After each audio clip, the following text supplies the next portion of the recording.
At the small bookstore Page Turner in the suburbs of Austin and Texas, Bethany Lee was organizing books by the window where the afternoon sunlight streamed in. Since her divorce 5 years ago, she had been working part-time at this bookstore while raising her 6-year-old son Lucas. Though shadows of fatigue were visible on her slender frame, her eyes held an unwavering determination never to give up. "Mom, school was fun." After school, Lucas came running into the bookstore. Her son, who had just started first grade, was always full of energy and was the only ray of hope for Bethany. The adorable boy with blonde hair and blue eyes looked like his father, but had inherited his mother's gentle nature. "What did you learn today?" Bethany bent down to meet her son's eye level. Lucas excitedly showed her his math homework and began talking proudly. These casual moments were more precious to Bethany than anything else. The financial hardship after her divorce, the delays in child support from her ex-husband, and the complicated relationship with her family, she believed she could overcome all difficulties as long as her son smiled. After finishing work at the bookstore, on their way back to their small apartment, Bethany's cell phone rang. It was from her mother, Margaret. Her mother had been managing her grandfather's ranch alone since he passed away 2 weeks ago. Ever since losing her father 10 years ago, her stubborn and controlling personality had become even more pronounced. "Bethany, tomorrow we're having a discussion about grandfather's inheritance. You must come." Her mother's voice carried an authoritative tone that brooked no argument. Bethany sighed inwardly. Her grandfather, William McDonald, had operated a ranch that had been in the family for 3 generations in Texas and was a respected figure in the community. The vast land, livestock, and accumulated assets were considerable. "I understand, Mother. Is Caitlin coming too?" "Of course. Derek is planning to come with her as well." Her sister Caitlin had married Derek Hamilton, who ran a real estate business, 5 years ago. Derek was a successful businessman, and her sister lived a wealthy life as a housewife. Although they had no children, their financially comfortable life always stirred complex emotions in Bethany. Her mother clearly favored Caitlin. She was proud of her daughter who had made a wealthy marriage, while being cold toward Bethany, who struggled as a single mother. Even at family gatherings, Caitlin's updates and success stories became the center of conversation, while her mother showed no interest in Bethany's life. That night, after putting Lucas to bed, Bethany reflected on her memories with her grandfather. Grandfather was the only person in the family who understood and supported her.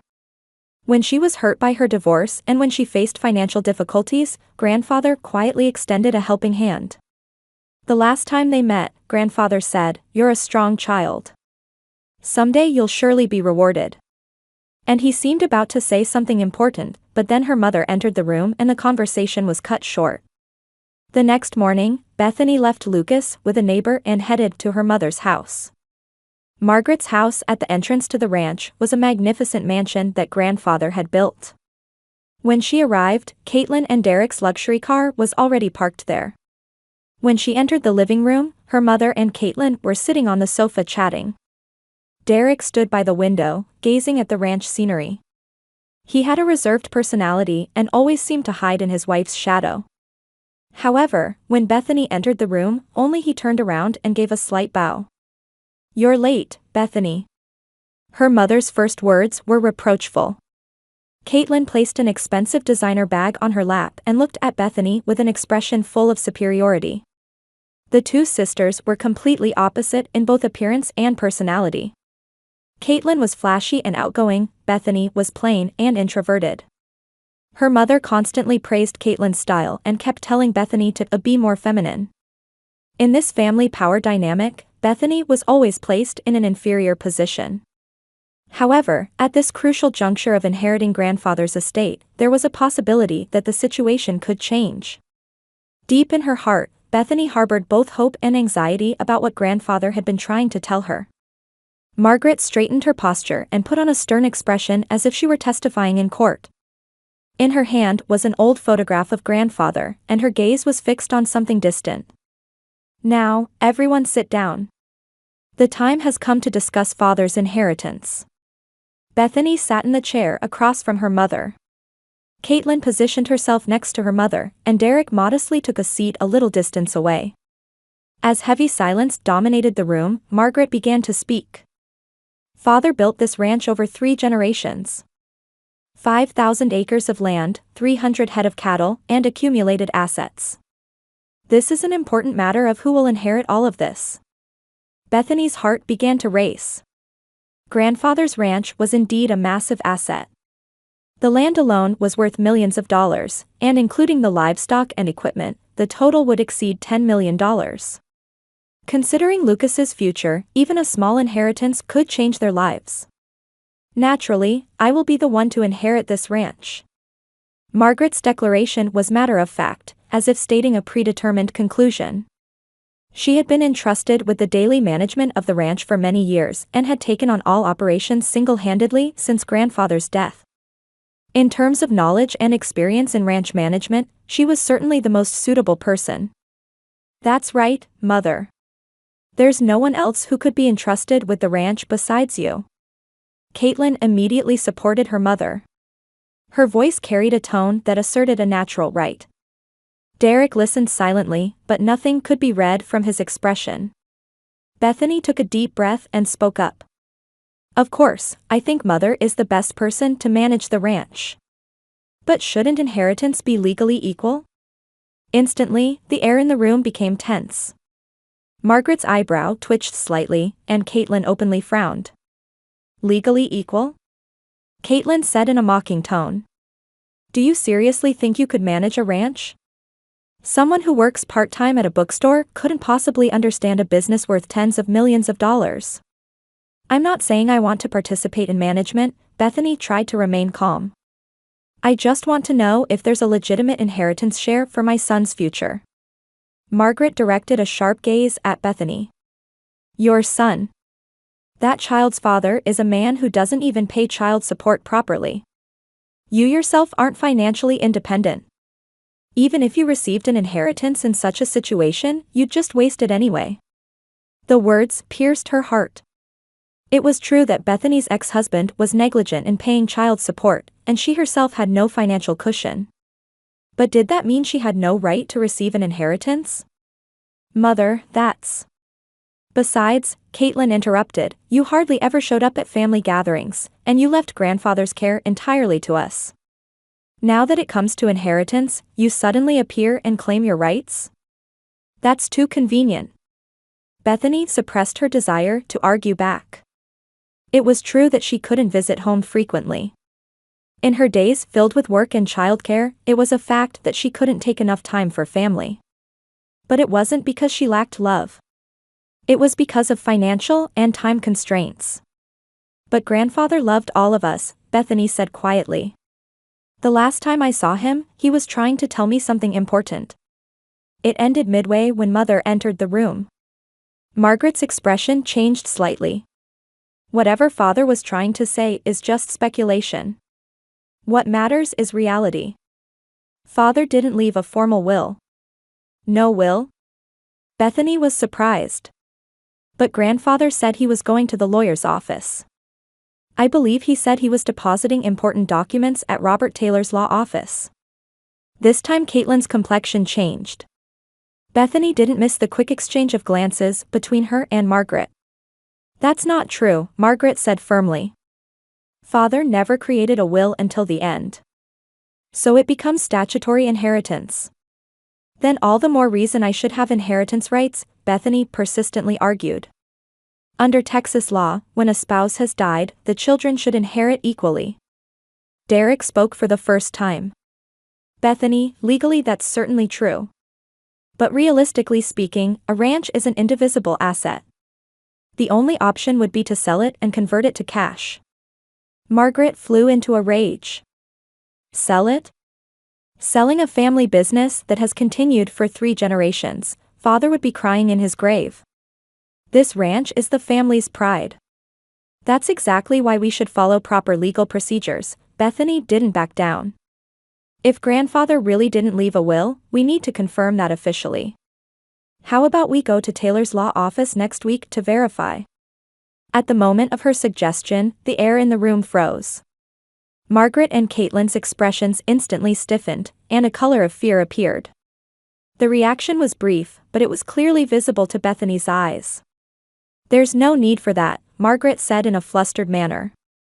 "I already confirmed that. Father didn't create a will." "But what's the problem with verifying it just to be sure?" Bethany questioned. "If there's no will, it would be good to make that clear."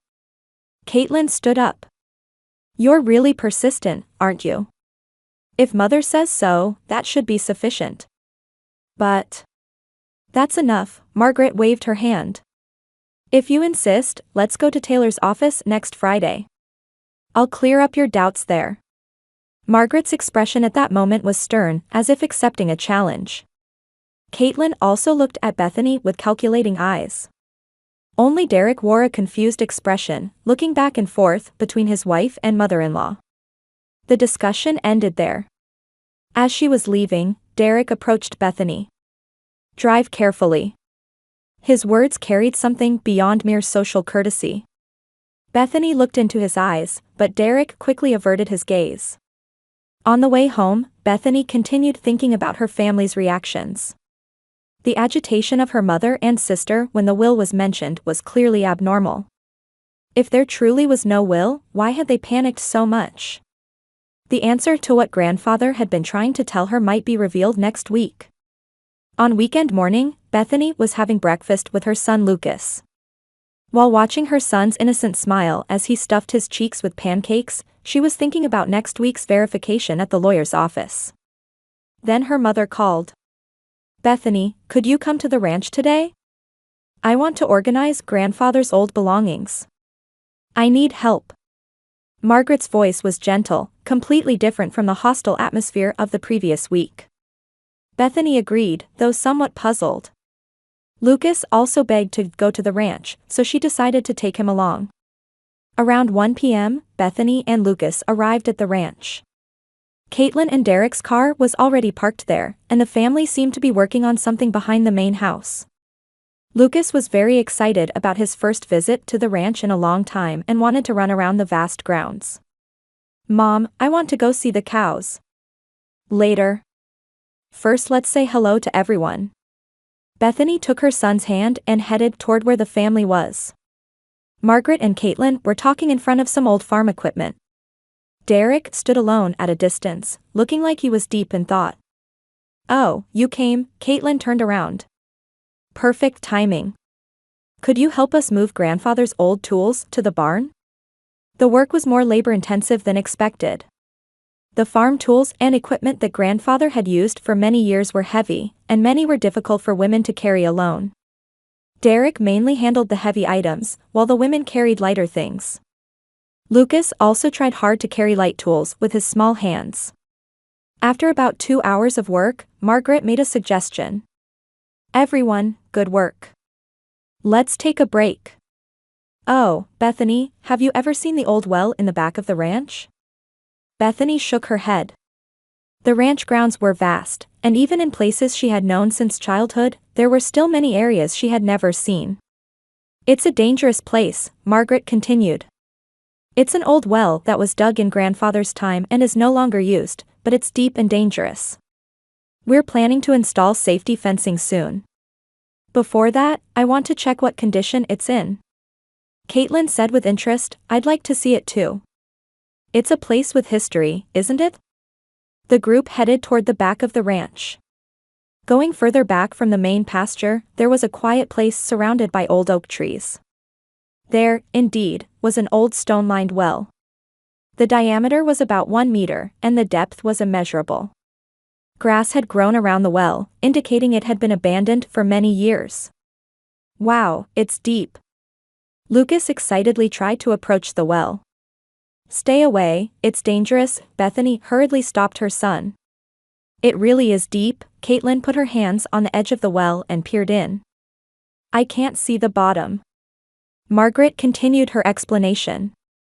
"I've heard it's about 15 meters deep. It used to be used as the ranch's water source, but now we have running water so it's not needed. But for the safety of livestock and children, we need to build proper fencing." Derek was examining the structure of the well. "The stonework looks solid. But it's certainly dangerous. If someone accidentally fell in, it would be a disaster. Exactly, Margaret agreed. That's why I wanted you to check the situation too, Bethany. It's especially dangerous for small children like Lucas. Bethany was convinced and approached the edge to look at the well's condition in detail. It was indeed a deep well, and she could see the faint reflection of water at the bottom. She thought installing safety fencing was urgent. Mom, I want to see too, Lucas tugged at Bethany's sleeve. All right. But stay with Mom.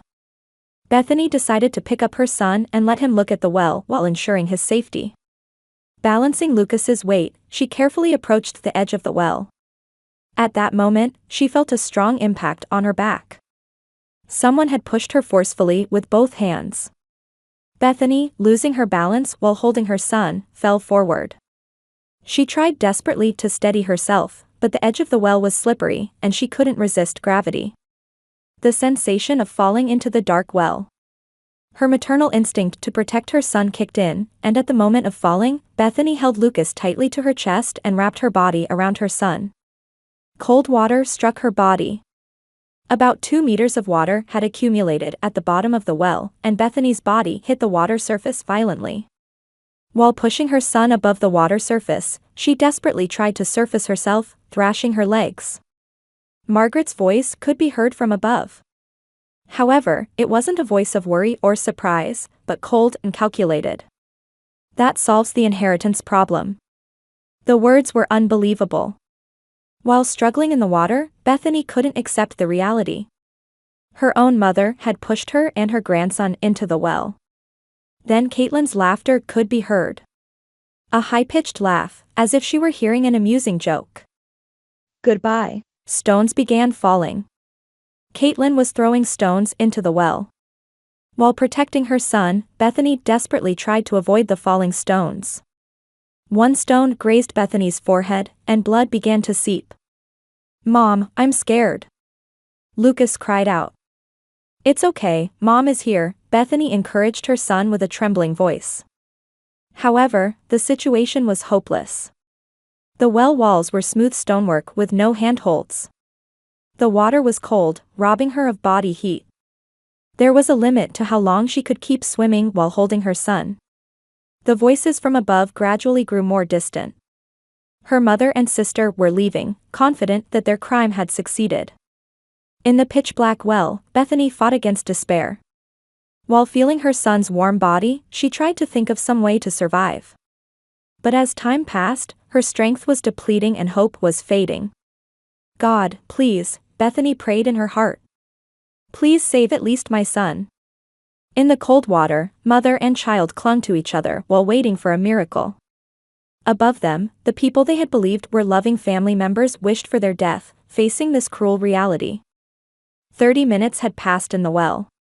Bethany's strength was nearing its limit. The cold water continued to rob her of body heat, and trembling ran through the arms supporting her son. Lucas had been crying and screaming at first, but now he was exhausted and only clinging to his mother. Mom, are we going to die? Faced with this question from her 6-year-old son, Bethany couldn't lie. But she also couldn't take away his hope. It's okay. Someone will surely come to help us. At that moment, a voice could be heard from above. However, it wasn't Margaret's or Caitlin's voice. Bethany.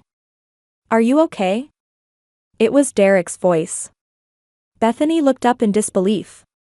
Derek's silhouette could be seen at the well's entrance. Derek. We're here. Help us. I understand. I'll get a rope right away. Never give up. Derek's footsteps moved away. Would he really come to help them? Or had he gone to report to his wife and mother-in-law? Bethany was confused but decided to keep hope alive for her son's sake. 10 minutes later, Derek returned. He lowered a thick rope into the well. Bethany, grab this rope. I'll pull Lucas up first, so tie him to the rope. Bethany grasped the rope with trembling hands. Following Derek's instructions, she securely fastened her son to the rope. Lucas was paralyzed with fear but summoned courage with his mother's encouragement. Lucas, Uncle will pull you up, so hold tight to the rope. Derek carefully pulled the rope up and rescued Lucas from the well. With her son's safety secured, Bethany shed tears of relief. Now it's your turn, Derek lowered the rope again. Bethany used her last strength to grab the rope. With Derek's powerful pulling, she was finally able to escape from the well. The moment she reached the surface, she collapsed to the ground. Her whole body was shaking, and her lips had turned purple. Derek covered the mother and child with wet blankets and immediately put them in the car. We're heading to the hospital. But first, I have something to explain. While driving, Derek revealed an astonishing fact. Actually, I've been recording conversations between my mother-in-law and wife for several weeks. They were planning to eliminate you to monopolize the inheritance. Bethany was frozen. Recording? My wife's behavior had been unnatural recently. She was having secret phone conversations with my mother-in-law in the middle of the night more frequently. I became suspicious and installed recording equipment in the house. Derek took a small recorder from the car's dashboard. This contains recordings of their conversations, including the concealment of the will and even plans for your murder. Bethany's head was spinning.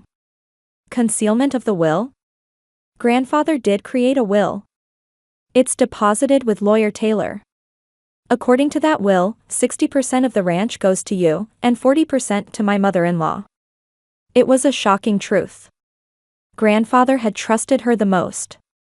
Learning this, her mother and sister had hidden the existence of the will and planned to murder her. And I filmed today's attempted murder from a distance too, Derek continued. When you said you would go to the lawyer's office, they panicked. Today's work was a trap. While receiving emergency treatment at the hospital, Bethany and Lucas gradually recovered their body temperature. The doctor diagnosed mild hypothermia and minor scrapes, no life-threatening conditions. Derek called the police. The recorded and video evidence was decisive, and the police immediately began an investigation. Why did you help us? Bethany asked Derek. Derek wore a bitter expression. For 5 years since marrying my wife, I've seen her true character. Her abnormal obsession with money, her cruelty toward others. But this time it was murder. I couldn't overlook that. But Caitlin is your wife. Doing the right thing is more important than blood relations. You and Lucas have done nothing wrong. Especially Lucas is an innocent child. I cannot forgive anyone, even if she's my wife, who would try to kill a child for their own gain. The next morning, Margaret and Caitlin headed to Taylor's law office. They believed that Bethany and Lucas had died in the well and that the inheritance problem was solved. They intended to maintain the lie that there was no formal will and monopolize the ranch. When they entered the conference room at the law office, Derek was sitting next to Lawyer Taylor. And across from them sat the very much alive Bethany and Lucas. The color drained from Margaret's face. Impossible, you're alive? Caitlin was speechless, just trembling. Yes, we're alive, Bethany answered calmly. Thanks to Derek. At that moment, police officers entered the conference room. They had arrest warrants in hand. Margaret McDonald and Caitlin Hamilton, you're under arrest for attempted murder. Derek stood up and submitted the recordings and video to the police. Margaret and Caitlin's crimes were completely proven. Lawyer Taylor read grandfather's formal will. William McDonald had indeed specified that 60% of the ranch would go to Bethany and 40% to Margaret. Also, most of the cash assets were left to Bethany and Lucas. Why did you do such a thing? Bethany asked her handcuffed mother and sister. Margaret tried to maintain her dignity to the end. You don't have the ability to manage the ranch. It was to protect the family business. You tried to kill your family to protect the family business? Bethany said with sorrow. True family supports each other. People who sacrifice family for profit are no longer family. Her mother and sister remained silent as they were led away by police. Derek declared he would begin divorce proceedings and offered to Bethany that he wanted to continue being a good friend to your son. Left in the conference room, Bethany and Lucas had finally regained their safety. The trial was held 3 months later. The recorded and video evidence that Derek provided was decisive, leaving no room for defense for Margaret and Caitlin. The recordings played in court contained vivid conversations of the two planning Bethany's murder to monopolize the inheritance. "As long as that woman exists, we'll lose the ranch," Margaret's voice echoed in the courtroom. "If we make it look like an accident, no one will suspect." Caitlin's voice followed. "The well would be perfect.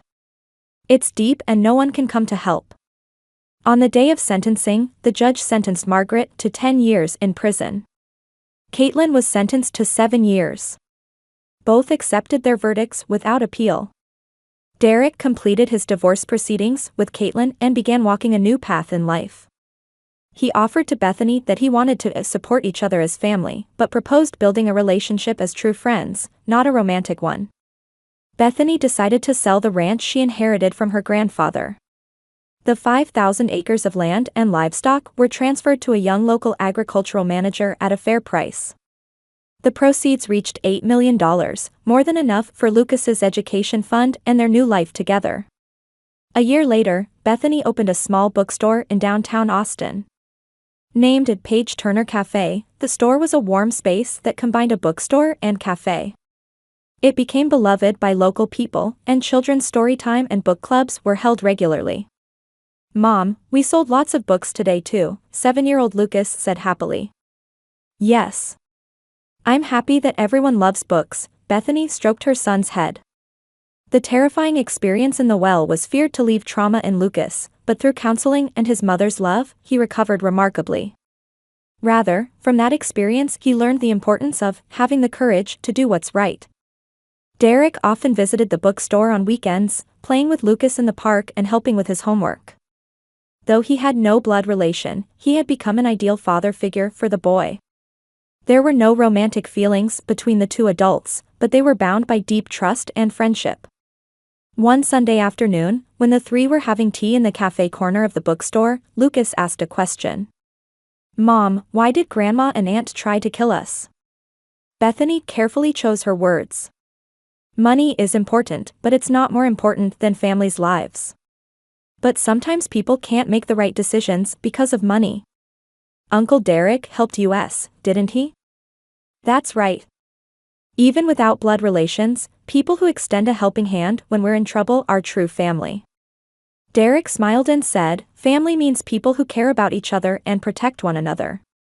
Blood relation alone doesn't make you family." The evening sun streamed through the bookstore window, warmly illuminating the three faces. Margaret and Caitlin were serving their sentences in prison, but Bethany didn't hate them. Rather, she kept it in her heart as a sad lesson about how obsession with money can blind people. Lucas made many friends at his new school and had excellent grades. With the education fund inherited from his grandfather, any path would be possible for his future. Most importantly, through his mother's love and the support of Derek, his true friend, he was developing a healthy and kind heart. Every night, while putting her son to bed, Bethany offered prayers of gratitude to her grandfather.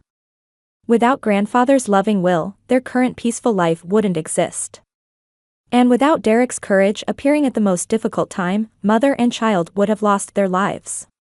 True family isn't determined by blood relations.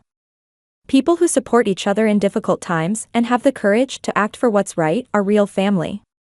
People who sacrifice loved ones for profit are not family, no matter how much blood they share. On the small sign of the bookstore was written, "Every story has hope." The new story of Bethany, Lucas, and Derek would continue as a story of hope filled with love, courage, and justice.